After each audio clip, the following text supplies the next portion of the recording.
এই দোয়াটি যেই ব্যক্তি একবার পাঠ করবে, আল্লাহ পাক রব্বুল আলামিন 70 প্রকার রোগ থেকে আমার আল্লাহ তাকে হেফাজত করবেন। সুবহানাল্লাহ। বড় মর্যাদাশীল একটি দোয়া আমার প্রিয় বন্ধুগণ। একবার যদি আপনি পাঠ করেন, এর মাঝে নিম্ন স্তরের যেই অবস্থাটা সেটা হচ্ছে আল্লাহ পাক রব্বুল আলামিন আপনার দরিদ্রতাকে আমার আল্লাহ দূর করে দিবেন।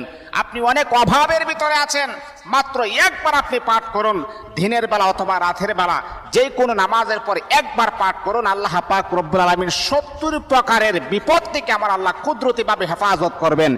এর মাঝে এক নম্বর হচ্ছে দরিদ্রতা। কোনো মানুষ এমন নাই যে তার দরিদ্রতা নাই, দরিদ্রতা থেকে আমার আল্লাহ আপনাকে হেফাজত করবেন। আমার প্রিয় বন্ধুগণ, দোয়াটা খুবই চমৎকার একটি দোয়া।